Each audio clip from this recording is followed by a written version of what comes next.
नमस्ते बच्चों। कक्षा 6 विषय विज्ञान और लेसन है 10वां गति और दूरियों का मापन। अपने इस चैप्टर के अंदर देखेंगे कि गति क्या होती है, दूरियां क्या होती है और उनका मापन कैसे कर पाते हैं, कैसा संभव है। तो देखो क्या दिया है पाठ में कि पहली और बूझो हैं वो सभी बच्चों के साथ गर्मियों की छुट्टियों में घूमने के लिए जा रहे होते हैं। जब गए थे तो उसके बारे में वो क्या कर रहे हैं, चर्चा कर रहे हैं। आप भी गर्मी की छुट्टियों के बाद लंबे टाइम के बाद जब स्कूल आते हो तो एक दूसरे से पूछते हो कि कहाँ गए थे, क्या क्या देखा, क्या क्या खाया या क्या क्या किया, तो सब कुछ पूछा जाता है ना। वैसे ही पहली व बूझो भी गर्मी की छुट्टियों के बाद उन्हीं छुट्टियों के बारे में चर्चा कर रहे थे। एक बच्चा अपने पैतृक गांव पहले रेलगाड़ी फिर बस और अंत में बैलगाड़ी का उपयोग करके गया था। कि पहले तो वो रेलगाड़ी से गया, थोड़ी यात्रा उसने बस से की और लास्ट में वो घर तक बैलगाड़ी से भी गया, तो उसने उसके बारे में बताया। एक विद्यार्थी ने वायुयान से यात्रा की थी तो उसने उसके बारे में बताया। और एक दूसरे विद्यार्थी ने अवकाश के अनेक दिन अपने चाचा जी की नाव में सैर करके मछली पकड़ने में व्यतीत किए थे। एक बच्चे ने मछली पकड़ने का प्रयास किया था, एक ने वायुयान में यात्रा की थी, एक ने रेलगाड़ी में, बस में और बैलगाड़ी में यात्रा की और सभी यात्राओं के बारे में एक दूसरे को बताया। इसके पश्चात अध्यापक ने विद्यार्थियों से समाचार पत्र के उन लेखों को पढ़ने के लिए कहा जिनमें उन छोटे पहियों वाले वाहन के बारे में वर्णन है जो मंगल ग्रह की धरती पर चले थे और प्रयोग भी किए। इन वाहनों को मंगल तक ले जाने का जो कार्य है वो अंतरिक्ष यान द्वारा किया गया था। फिर अध्यापक ने समाचार पत्रों से लेखों को पढ़ के उनको बताया। इसी बीच पहली प्राचीन भारत के बारे में कहानियां पढ़ती रही और अब वह यह जानना चाहती थी कि प्राचीन काल में लोग एक स्थान से दूसरे स्थान तक यात्रा कैसे करते थे।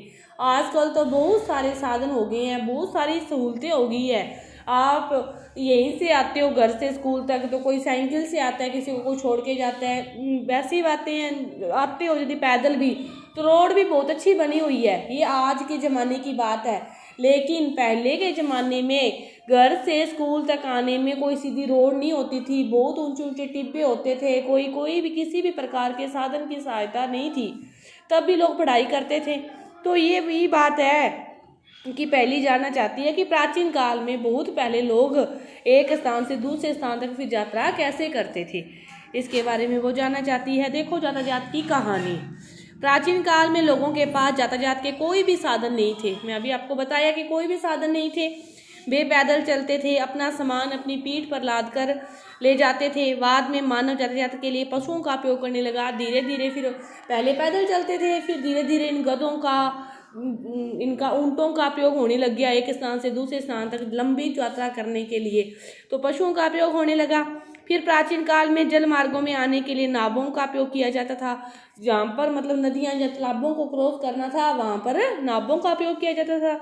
आरंभ में लकड़ी के लट्ठों में जिनमें खोखली गुहिका बनाई जा सके नावें बनाई जाती थी और इसके पश्चात लोगों ने लकड़ी के विभिन्न टुकड़ों को आपस में जोड़कर नाव की आकृति बनाना सीख लिया और ये नावें जल में रहने वाले जीवों की आकृतियों के सदृश थी।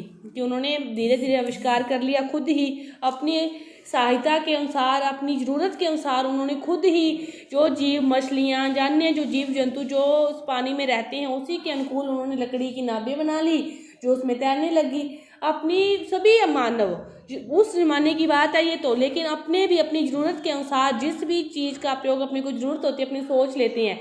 किसी को पढ़ने के लिए रफ कॉपी की ज़रूरत है, रुपए नहीं है, तो वो भी सोचता है ना पुरानी कॉपियाँ पढ़ी है, मैं उनको पेज निकाल के एक अलग से कॉपी बना लूँ और उसका यूज़ रफ कॉपी के रूप में मैं कर सकता हूँ।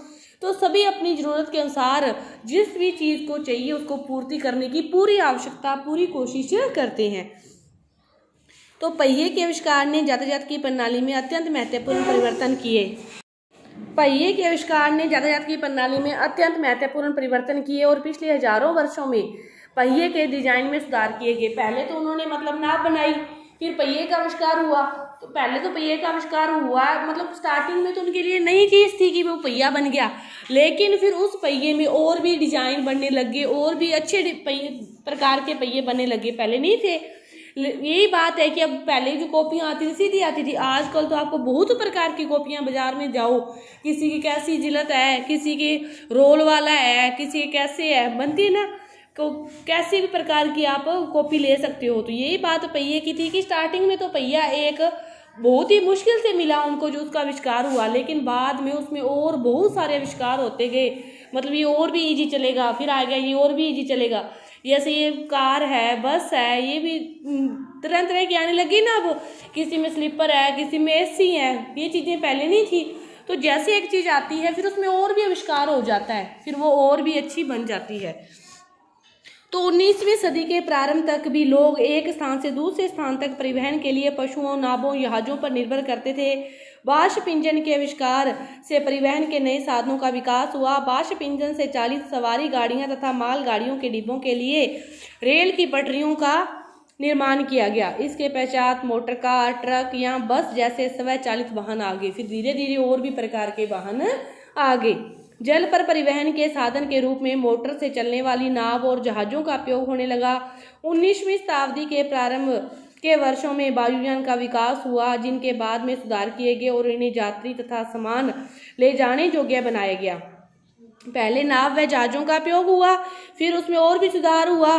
फिर वो नाव और जहाज हैं वो यात्रियों को भी लेके जा सकें, वो सामान को भी लेके जा सकें, इसी के अनुकूल उनको बनाया गया।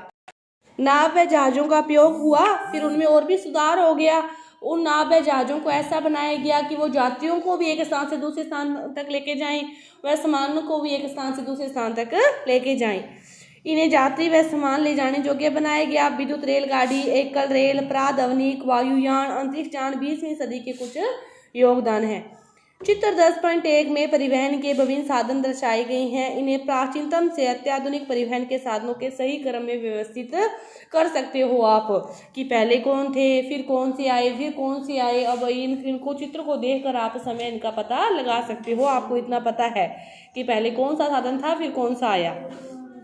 क्या इनमें को परिवहन का कोई ऐसा प्राचीन साधन भी है जिसे आजकल उपयोग में नहीं लाया जा सकता? तो आप ऐसे इन चित्र को देखकर वो भी बता सकते हो कि कौन सा साधन आजकल उपयोग में नहीं लाया जाता या जिसकी जरूरत अब नहीं पड़ी, बहुत कम हो गई है। इसके बाद देखो पॉइंट 10.2 कि यह डेस्क कितना चौड़ा है। 10.2 पॉइंट है कि यह डेस्क कितना चौड़ा है। इसका पता कैसे लगाएंगे कि लोग यह कैसे पता लगाते हैं कि वे कितनी दूर चले।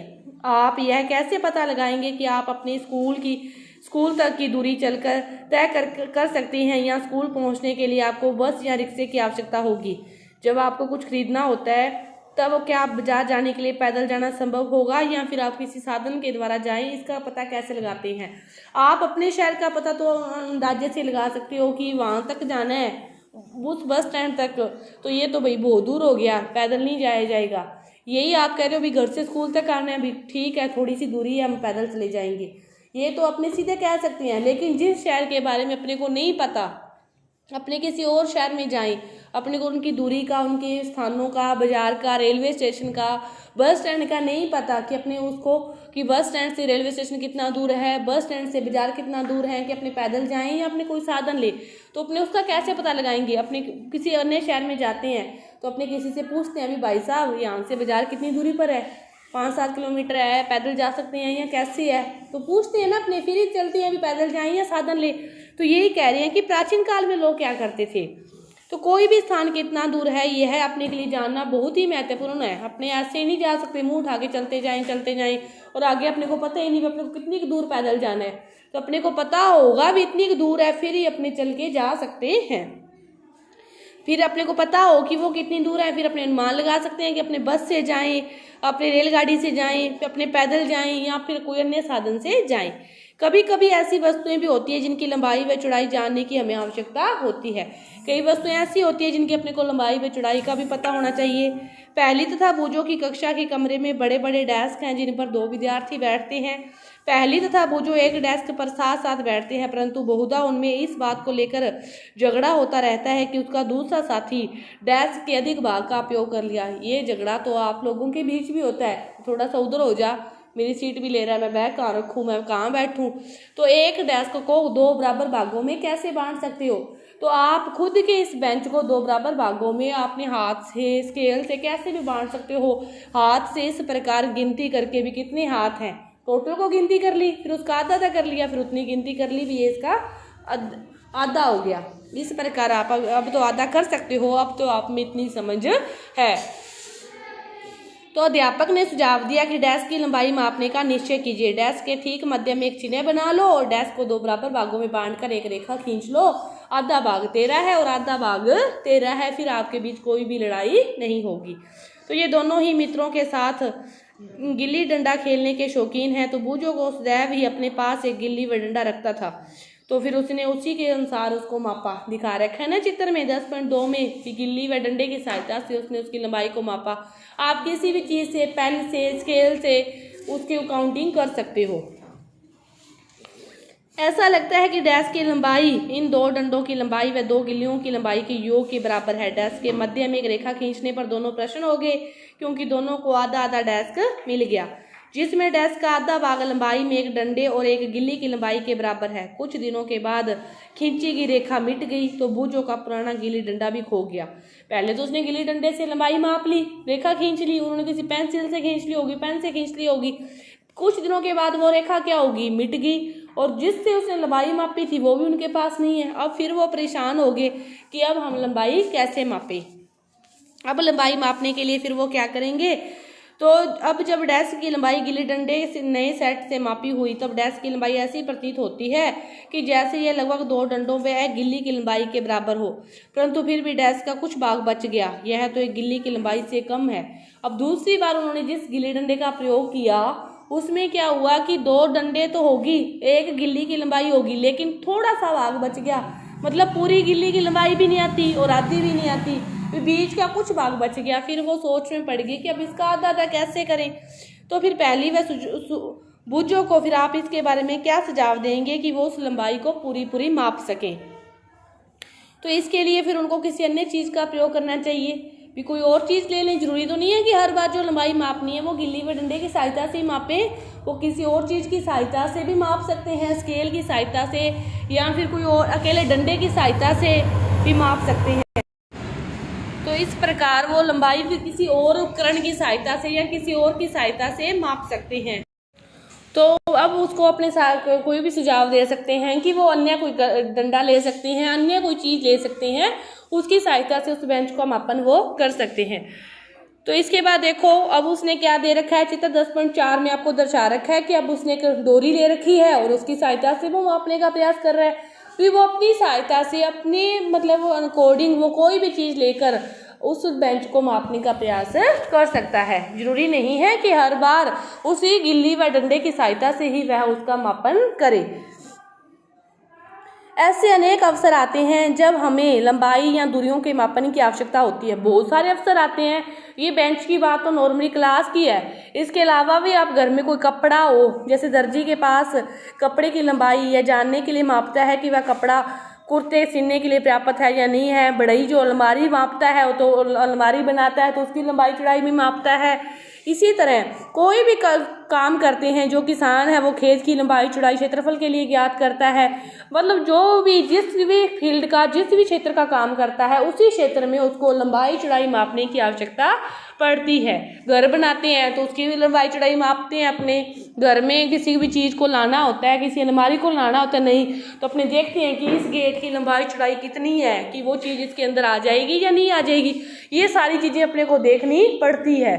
तो अब तो लंबाई चौड़ाई मापने के बहुत सारे तरीके आ गए हैं। फीता है सभी के पास, मिल जाता है, मतलब नहीं है तो आस पड़ोस में, घर में, बाजार में मिल जाता है आसानी से, रखो और मापो। लेकिन पहले ये सारी चीज़ें नहीं थी, तो पहले इसी रस्सी की सहायता से, गिल्ली डंडे की सहायता से या फिर इस हाथ की सहायता से ही लंबाई चौड़ाई का मापन किया जाता था। आजकल तो बहुत सारे पैमाने अपने पास उपस्थित हैं। देखो कि यह कमरा कितना लंबा है, यह डेस्क कितना चौड़ा है, दिल्ली लखनऊ से कितना दूर है, पृथ्वी से चंद्रमा कितनी दूर है। तो ये सारी चीज़ें हैं। इन सभी के लिए अपने को अब किलोमीटर में आजकल तो आप मैप पे डालो, यहाँ जयपुर टू गंगानगर, जयपुर टू हनुमानगढ़, उसके बीच की दूरी आपको 1 मिनट में, मिनट तो बहुत दूर, सेकंड में ही आपको शो हो जाती है ना कि ये तो इतने किलोमीटर है, ये 450 है, ये 800 किलोमीटर है, आराम से पता चल जाता है। इसके अलावा देखो कुछ मापन और हैं। क्रियाकलाप दे रखा है 1.10.3 के बाद आप इस क्रियाकलाप को समूह में एक एक करके कीजिए। अपने पैर की लंबाई को लंबाई का एक मात्रक बनाकर अपनी कक्षा के कमरे की लंबाई तथा चौड़ाई मापिए। आप यहाँ से यहाँ तक जैसे एक कदम उठाते हैं ना, खुद की एक कदम अपनी, तो उसी अकॉर्डिंग आप इस कमरे की लंबाई चौड़ाई का मापन एक एक स्टूडेंट करके बारी बारी से कर सकता है। और आपको सारणी दे रखी है, इस सारणी में नाम भरो भी, हाँ इसने किया, इस बच्चे ने तो इतनी लंबाई थी, दूसरे बच्चे ने किया। तो सभी के पैर की माप अलग अलग होती है, सभी की अलग अलग होती है भी, किसी के कितने नंबर शूज आता है, किसी के कितने नंबर, बड़े छोटे पैर हैं सभी की, तो सभी के अकॉर्डिंग जो लंबाई चौड़ाई होगी वो क्या होगी, अलग अलग होगी। इसके बाद दे रखा है क्रियाकलाप 2, समूह में कार्य कीजिए। आप में से प्रत्येक अपने वालिचत को मानक मात्रक मानकर अपनी कक्षा के कमरे में रखी मेज तथा डेस्क की लंबाई को आप माप सकते हो। अब प्रत्येक बच्चा इस प्रकार हर को अपने हाथ से इसको माप सकता है और बता सकता है कि ये इतने लंबाई का है, मेरे हाथ की इतनी लंबाई है, दूसरे के हाथ की ये इतनी है और दूसरे के हाथ की इतनी है। इस प्रकार ये आपका 10.2 क्रियाकलाप है। हम देखते हैं कि मापन का अर्थ है किसी अज्ञात राशि की उसी प्रकार की कुछ ज्ञात राशि से तुलना करना, किसी अज्ञात राशि की उसी प्रकार की ज्ञात राशि से तुलना करना। इस ज्ञात राशि को क्या कहते हैं, मात्रक कहते हैं। किसी माप के परिणाम को 2 भागों में व्यक्त किया जाता है, एक भाग संख्या है व दूसरा भाग ली गई माप का मात्रक होता है।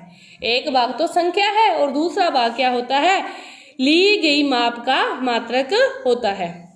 ये आपका मेज की लंबाई चौड़ाई और इसको भरने के लिए 10.2 जो सारणी है वो है। 10.1 में तो पैरों के अकॉर्डिंग था, 10.2 में हाथों के अकॉर्डिंग है। ये आपकी कक्षा के लिए एक सारणी दे रखी है। इसके बाद देखो 10.4 मापन के मानक मात्रक।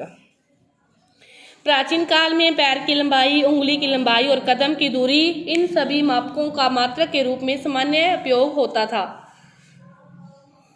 हड़प्पा सभ्यता के लोगों ने अवश्य ही लंबाई के बहुत अच्छे मापन का उपयोग किया, क्योंकि यह खुदाई के प्राप्त परिशुद्ध ज्यामितीय रचनाओं को देखने में प्रमाणित होता है। कोहनी से उंगली के शोर तक की लंबाई जिसे हाथ कहते हैं, कोहनी से उंगली से इस कोहनी के शोर तक की लंबाई, इसको क्या कहते हैं, हाथ कहते हैं। और लंबाई के मात्रक के रूप में प्राचीन मिस्र में उपयोग किया जाता था, जिसे संसार के अन्य भागों में भी मान्यता प्राप्त हुई।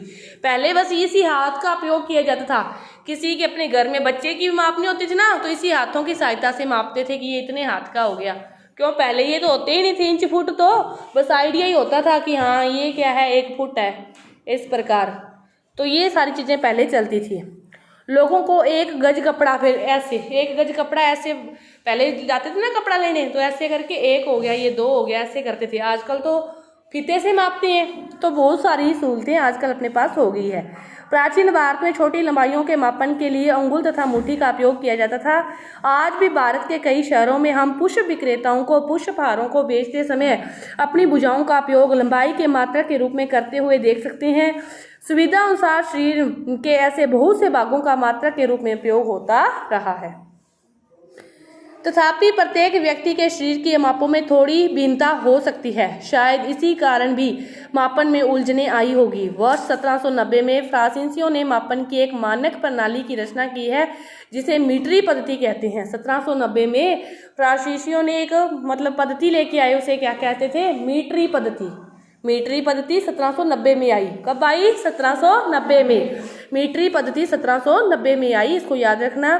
एक समानता के लिए समस्त संसार के वैज्ञानिकों ने मापन के मानक मात्रकों को एक सेट को स्वीकार कर लिया। आजकल जिस मात्रक प्रणाली का उपयोग हो रहा है उसे अंतरराष्ट्रीय मात्रक कहते हैं, एसआई मात्रक कहते हैं। लंबाई का एसआई मात्रक मीटर है। आपके ज्यामिति बॉक्स का 15 सेंटीमीटर पैमाना भी दिखाई देता है। आपके पास स्केल है 15 सेंटीमीटर का होता है, उसमें 15 सेंटीमीटर तक होते हैं। तो उसके बाद प्रत्येक मीटर को 100 बराबर भागों में विभाजित करते हैं, उसे सेंटीमीटर कहते हैं। 1 मीटर में कितने सेंटीमीटर होते हैं, 100। 1 मीटर में 100 सेंटीमीटर होते हैं और 1 सेंटीमीटर में 10 मिलीमीटर होते हैं। 10 मिलीमीटर होते हैं। लंबी दूरियों के मापन के लिए मीटर एक सुविधाजनक मात्रक नहीं है, लेकिन लंबी दूरी की मापन करना हो तब मीटर सुविधाजनक नहीं है। तब इसमें एक और पैमाना आ गया, उसे क्या कहते हैं, किलोमीटर। 1 किलोमीटर में 1000 मीटर होते हैं। तीनों याद होने चाहिए आपको। 1 किलोमीटर में 1000 मीटर, 1 मीटर में 100 सेंटीमीटर, 1 सेंटीमीटर में 10 मिलीमीटर, 1 सेंटीमीटर में 10 मिलीमीटर। तो लंबी दूरियों को मापित करने के लिए, परिभाषित करने के लिए किलोमीटर का प्रयोग किया जाता है। 2 शहरों के बीच की दूरी, 2 गांवों के बीच की दूरी, इसको किससे दर्शाते हैं? मीटर से नहीं दर्शा सकते, इसको किससे दर्शाएंगे? किलोमीटर से दर्शाते हैं। इसके बाद है लंबाई का यथार्थ परिशुद्ध माप, कि लंबाई अपने मापते हैं, अपने को कपड़े का माप करते हैं, किसी भी चीज का माप करते हैं, तो वो माप शुद्ध भी है या नहीं है। कई बार क्या होता है, अपने कपड़ा लेने जाते हैं, वो जल्दी जल्दी से फीता मार देता, अपने को पता ही नहीं चलता, उसमें थोड़ा बहुत अंतर आ जाता है। लास्ट में अपने घर पे आके मापे ना, उसमें थोड़ा बहुत अंतर आ जाता है, क्योंकि वो कपड़ा खींच के मापता है, तो अपने उसको आराम से मापेंगे, तो जल्दबाजी में उसको में थोड़ा बहुत अंतर आ जाता है। कितना अपने परिशुद्ध माप कर सकते हैं किसी भी लंबाई का, इसके बारे में। दूसरा, अपने इसको देखते हैं ना, उसके स्केल पर भी निर्भर करता है। अपने देखने पर आपको रेखाखंड खींचने के लिए कह दिया कि 5 सेंटीमीटर का रेखाखंड खींचना है, तो कई बार तो स्केल टूटा हुआ हो, तो आप कहाँ से रेखाखंड खींचोगे? कई बार 1 तक स्केल टूटा होता है, तो 1 से आगे तक खींच लेते हो, तो कई बार 5 से थोड़ा सा पहले, मतलब थोड़ा बहुत पॉइंटों में उसका फर्क ले आते हो। परिशुद्ध माप कई बार नहीं होता, तो कैसे परिशुद्ध माप होगा, इसको देखने के लिए लंबाई मापते समय हमें निम्न सावधानियां बरतने की आवश्यकता होती है। देखो कि चित्र 10.7 में दिखाए अनुसार पैमाने को वस्तु के संपर्क में इसकी लंबाई के अनुदिश ही रखो। जो आप स्केल रख रहे हो, जिस अकॉर्डिंग आपको लंबाई मापनी है, उसी के अकॉर्डिंग, उसी के अनुदिश रखो। दूसरा, कुछ पैमानों के सिरे टूटे हो सकते हैं, तो आप इन पैमानों को शून्याङ्क स्पष्ट नहीं देख सकेंगे। कई बार स्केल टूटा हुआ होता है, मैं कह रही हूँ भी 1, 2 तक, तो तब अपने से सही माप नहीं हो सकती, थोड़ी बहुत आगे पीछे हो जाती है। यदि वो स्केल आपके पास 1 से स्टार्ट है, 1.5 से स्टार्ट है, तो आप जितना भी माप रहे हो, आपको 10 तक मापना है, तो आप 1.5 से 10 तक मापना है, तो आपको 11.5 तक मापना पड़ेगा। तो ये सारी चीज़ें देखनी पड़ती है।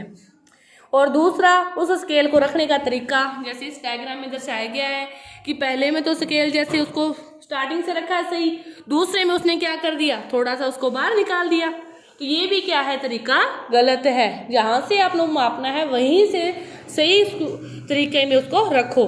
इसके बाद आगे अगले, जैसे इस चित्र में दर्शा रखा है कि 3 अलग अलग है, जैसे यहाँ पर आपको मापना है, एक यहाँ से देख रहा है, एक इधर से देख रहा है, एक इधर से देख रहा है, तो सही कौन सा देखेगा? जिसके सामने स्केल है, जिसके सामने स्केल है बिल्कुल वही उसको क्या देखेगा, सही देख सकता है। जो इधर से देखेगा, जो इधर से देखेगा, वो भी थोड़ा बहुत उसमें फर्क आ जाता है।